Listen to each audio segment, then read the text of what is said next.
The Black Forest was a film that I didn't even know it existed until I was listening to the Exploding Heads horror movie podcast, and Dave Z, as well as Brandon, I think, mentioned the film The Black Forest amongst their list for the best of 2019. Now, it didn't make Brandon's list, but it did make Dave's list. I do remember that, and I know that Brandon has seen it because I've talked to him about it personally, and he did like it very much, as did I. Now, this film is a Brazilian film, and it is about a young girl who uncovers a book that has black magic rituals of sorts that can bring wealth or pure evil. That's kind of a quote from the IMDb description because I didn't really exactly know how to explain this movie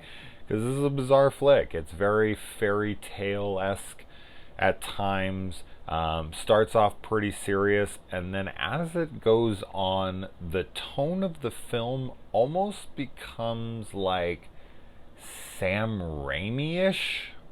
Like, and no, I don't. Okay, it does though. It kind of feels Army of Darkness. Now, there's no uh, Ash Williams type character in this movie that's over the top, goofy, one liner kind of stuff at all. It's just kind of the feeling of things.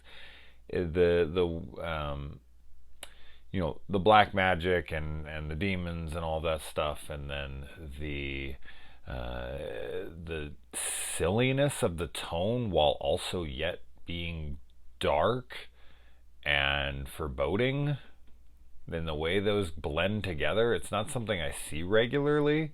So I was really intrigued by this, and I really liked how absolutely insane they went towards the end of this film. I think that the ending might lose some people. They'll be like, what was this? It started off cool, it was real serious, and I thought it was going somewhere, and then it just got goofy and it went over the top. But goofy and over the top is what I'm all about. So this is the kind of film that absolutely worked for me, especially the ending, because the ending for me is like 80% of what I take away from a film. Like when you walk out of a film, your immediate response to the film is usually based upon your liking or disliking of that last maybe like 30 minutes, 40 minutes, whatever, however long the film is. And with this film, there was just this great, crazy ending. Loved the effects, some good gore, some good blood.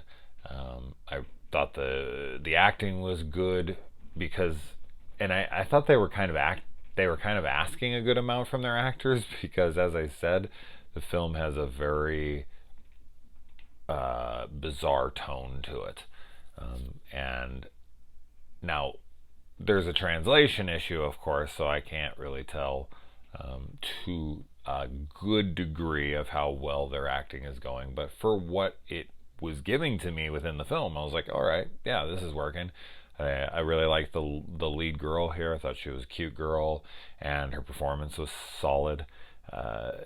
Yeah, good atmosphere throughout. It's got a great atmosphere, and it's kind of a sleeper. I don't feel like almost anyone's talking about it. I'd never heard of it until Dave had mentioned it, and I absolutely recommend it. It is currently streaming on Amazon Prime. I hope I did a decent enough job to try to give you an idea without spoiling anything, and so that you will go and check it out if it sounds appealing to you. Which is, I kind of just explained everything of what a review is supposed to be. I'm getting tired. I'm acting like this is the first review I've ever done, and this is probably like the 1600th review I've done, I think, literally, on here. So anyways, I think it's like freaking, what is it, 2 in the morning?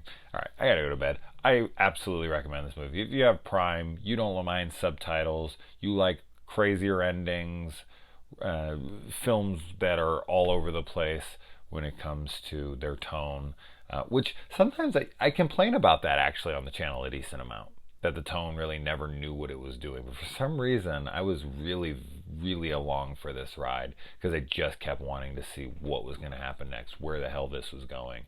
And it goes from some really interesting places, and that ending That last 30 minutes is freaking great, man. Loved it. So let me know if you guys watch this.